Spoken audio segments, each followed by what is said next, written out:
Good morning. Now we have finally found Father in what Meg thought was the middle of an empty room. But we soon find out that her father is actually in a glass column. Kind of that last chapter was the transparent column. Is he in some sort of futuristic jail? Is that why he hasn't been able to be in touch with them? We also learned that it seems to be the one in control of everybody. No one thinks for themselves, for anything. Remember yesterday, Charles Wallace was trying to get Meg and Calvin to join him so that he wouldn't have to think about anything. Everything would be nice and relaxed and chill, and nobody would have to make any decisions about anything. Everybody has to be exactly the same. And we were thinking it was the man with the red eyes, but we found out it's it. So today, we have another intense day ahead of us. Some things are going to be kind of scary, so if you want to fast forward through some parts, go for it. Today, you should be able to put some of those puzzle pieces together. So let's get started. Today's chapter is called It. Meg rushed at the man imprisoned in the column, but as she reached what seemed to be the open door, she was hurled back as though she had crashed into a brick wall. Calvin caught her. "It's just transparent like glass this time," he told her. "We can't go through it." Meg was so sick and dizzy from the impact that she could not answer. For a moment she was afraid that she would throw up or faint. Charles Wallace laughed again, the laugh that was not his own, and it was this that saved her, for once more anger overcame her pain and fear. Charles Wallace, her own real, dear Charles Wallace, never laughed at her when she hurt herself. Instead, his arms would go quickly around her neck, and he would press his soft cheek against hers in loving comfort. But the demon Charles Wallace snickered. She turned away from him and looked again at the man in the column. "Oh, Father," she whispered lovingly.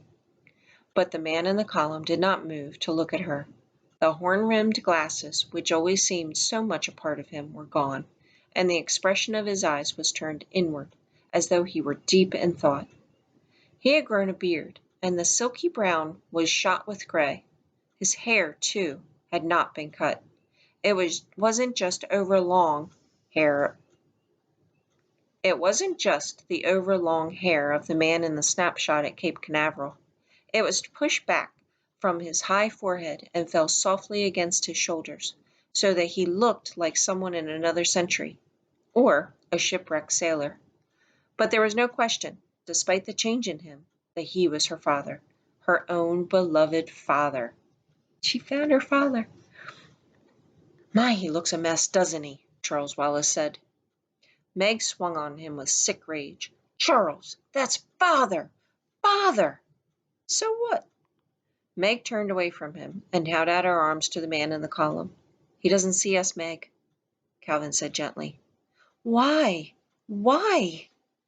"I think it's sort of like those peepholes they have in apartments and the front doors. You know, from inside you can look through and see everything, and from outside you can't see anything at all. We can see him, but he can't see us." "Charles," Meg pleaded, "let me in to Father." "Why?" Charles asked. Meg remembered that when they were in the room with the man with the red eyes, she had knocked Charles Wallace back into himself when she tackled him, and his head cracked the floor, so she hurled herself at him. But before she could reach him, his fist shot out and punched her hard in the stomach. She gasped for breath. Sickly, she turned away from her brother, back to the transparent wall. There was the cell. There was the column with her father inside. Although she could see him, although she was almost close enough to touch him, he seemed farther away than he had ever been when she had pointed him out to Calvin in the picture on the piano. He stood there quietly as though frozen in a column of ice, an expression of suffering and endurance on his face that pierced into her heart like an arrow. "You say you want to help Father." Charles Wallace's voice came from behind her, with no emotion whatsoever. "Yes, don't you?" Meg demanded, swinging around and glaring at him. But of course, that is why we are here. Then what do we do? Meg tried to keep the franticness out of her voice, trying to sound as drained of feeling as Charles, but nevertheless ending on a squeak. You must do as I've done and go into it, Charles said. No. I can see you don't really want to save Father. How will my being a zombie save Father? You will just have to take my word for it, Margaret, came the cold, flat voice from Charles Wallace. It wants you, and it will get you. Don't forget that. I am part of it, too. You know I wouldn't have done it. Let me start again. You will just have to take my word for it, Margaret, came the cold, flat voice from Charles Wallace. It wants you, and it will get you.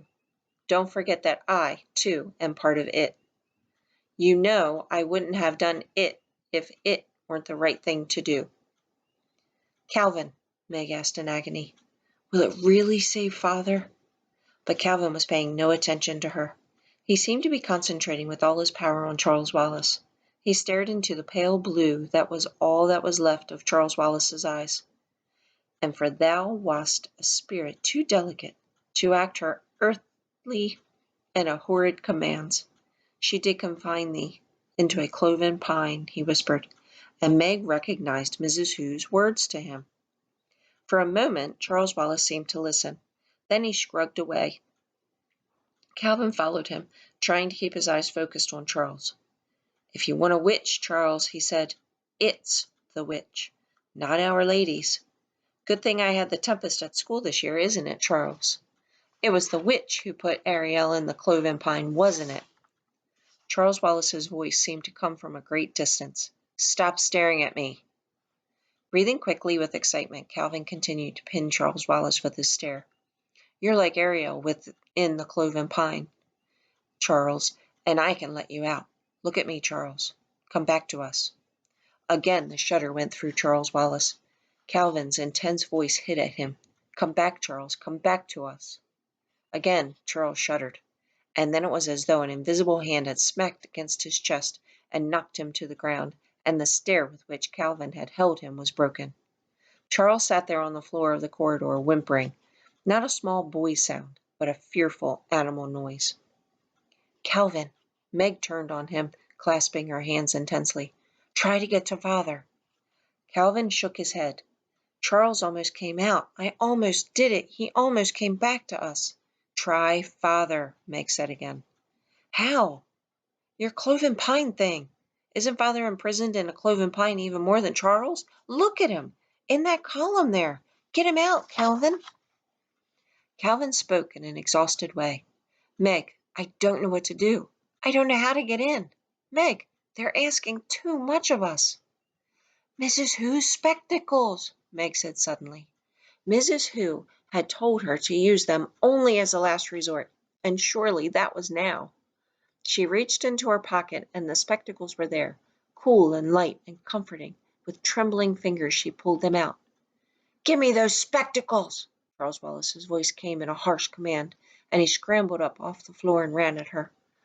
She barely had time to snatch off her own glasses and put on Mrs. Hugh's, and, as it was, one earpiece dropped down her cheek, and they barely stayed on her nose.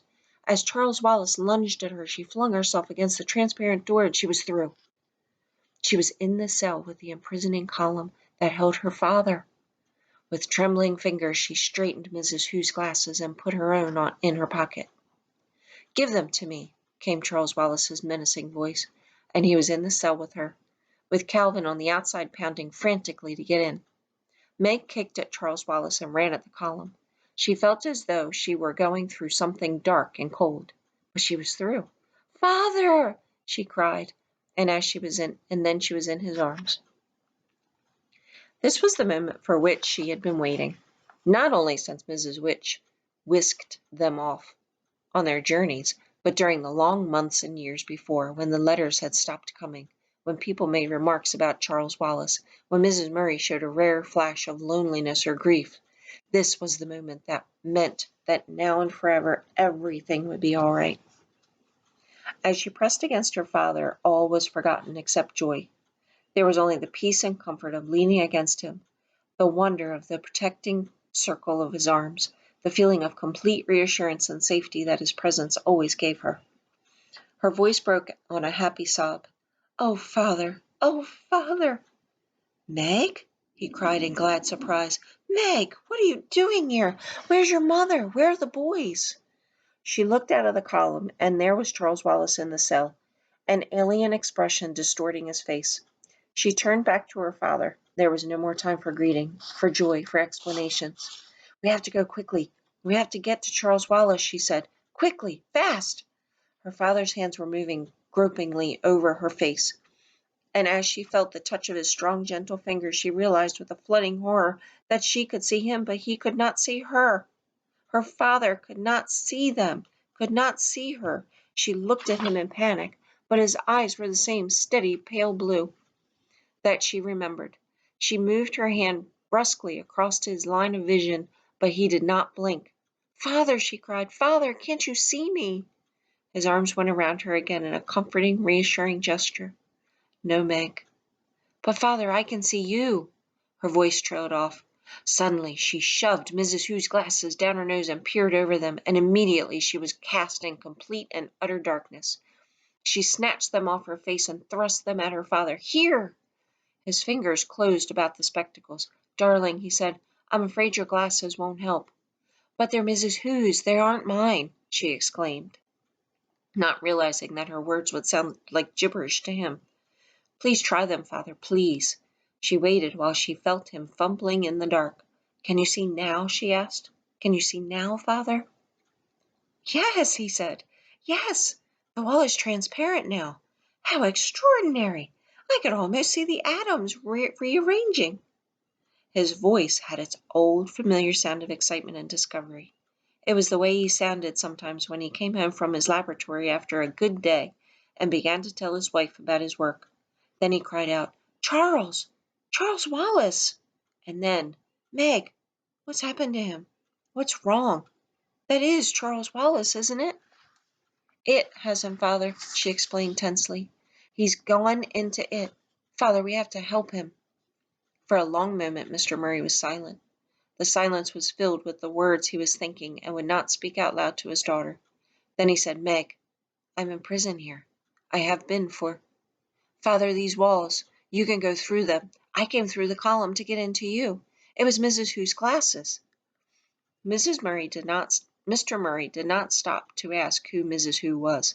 He slapped his hand against the translucent column. "It seems solid enough." "But I got in," Meg repeated. "I'm here.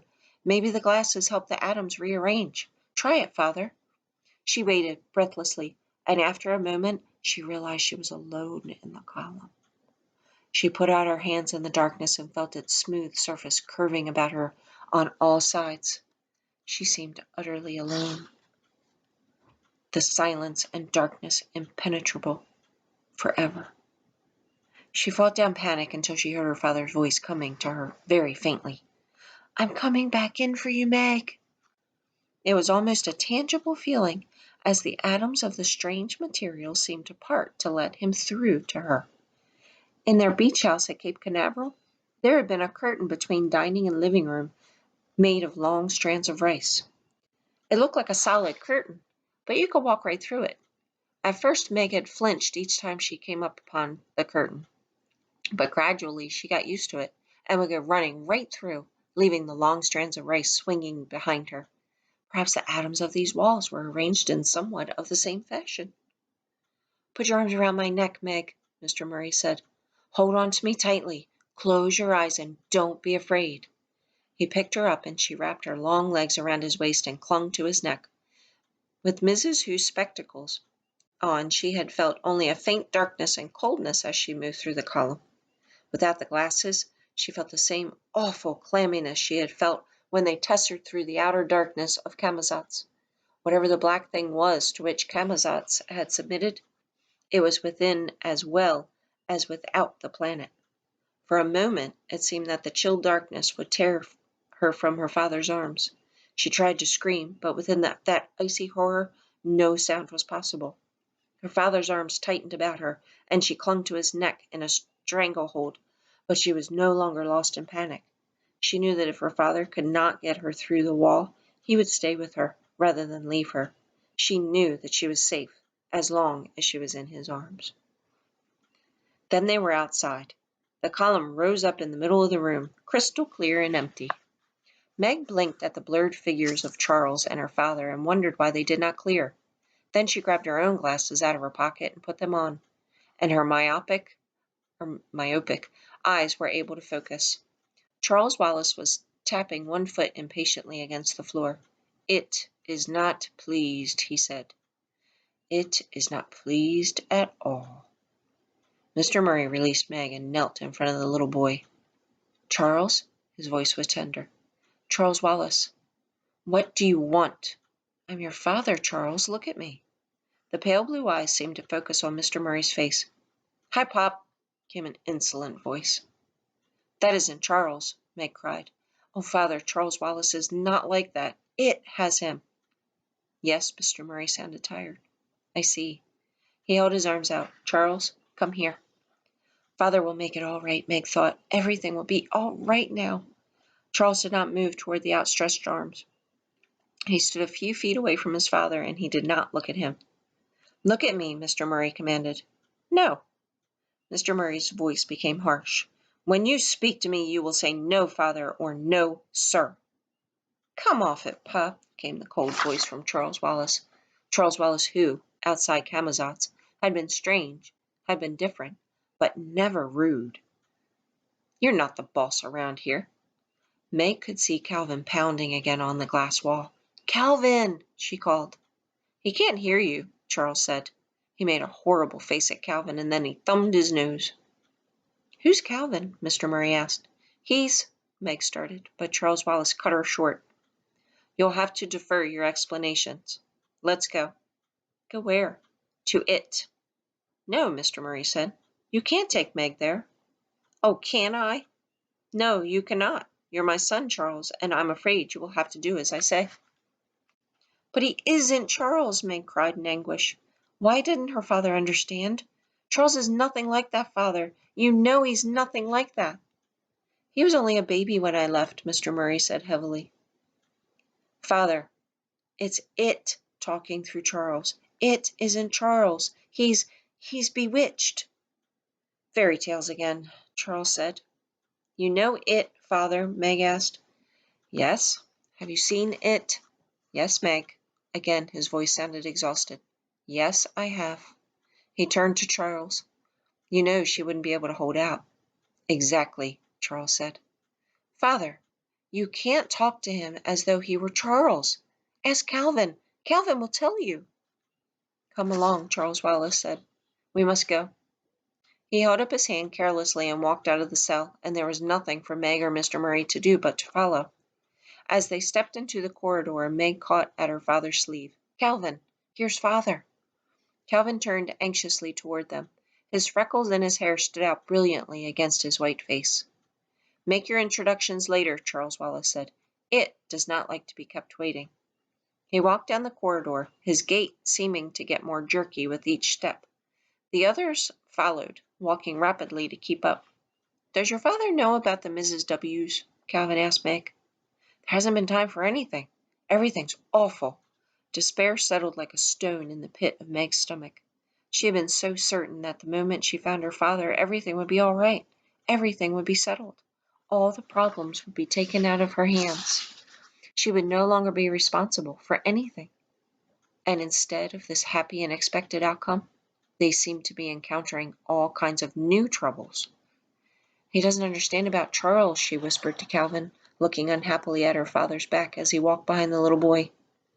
"Where are we going?" Calvin asked. "To it." "Calvin, I don't want to go. I can't." She stopped, but Charles continued his jerky pace. "We can't leave Charles," Calvin said. "They wouldn't like it." "Who wouldn't?" "Mrs. Whatsit and company." "But they've betrayed us. They brought us here to this terrible place and abandoned us." Calvin looked at her in surprise. "You sit down and give up if you like," he said. "I'm sticking with Charles." He ran to keep up with Charles Wallace and Mr. Murray. "I didn't mean—" Meg started and pounded after them.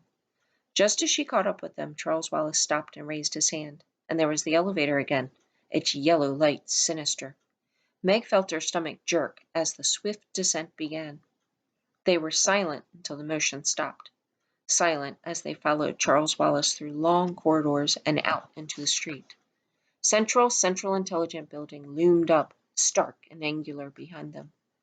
Do something, Meg implored her father silently. Do something. Help. Save us. They turned a corner, and at the end of the street was a strange dome-like building. Its walls glowed with a flicker of violet flame.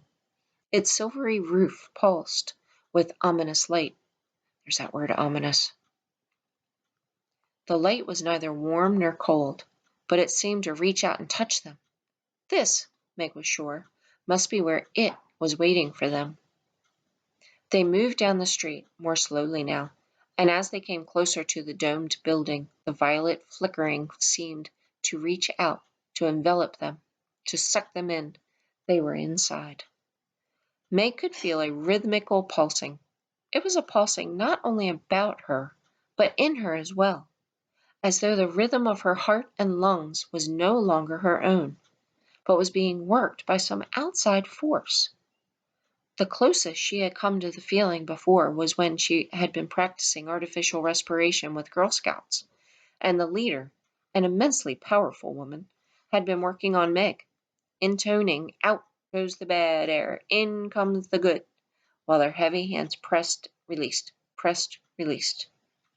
Meg grasped, trying to breathe at her own normal rate, but the inexorable beat within and without continued. For a moment she could neither move nor look around to see what was happening to the others. She simply had to stand there, trying to balance herself into the artificial rhythm of her heart and lungs. Her eyes seemed to swim in a sea of red. Then things began to clear, and she could breathe without gasping like a beached fish, and she could look about the great circular domed building. It was completely empty except for the pulse, which seemed a tangible thing, and a round dais exactly in the center. On the dais lay what? Meg could not tell, and yet she knew that it was from this that the rhythm came. She stepped forward tentatively. She felt that she was beyond fear now. Charles Wallace was no longer Charles Wallace. Her father had been found, but he had not made everything all right. Instead, everything was worse than ever, and her adored father was bearded and thin and white and not omnipotent after all. No matter what happened next, things could be no more terrible or frightening than they already were. Oh, couldn't they? A little bit of foreshadowing. As she continued to step slowly forward, at last she realized that the thing on the dais was. It was a brain. A disembodied brain.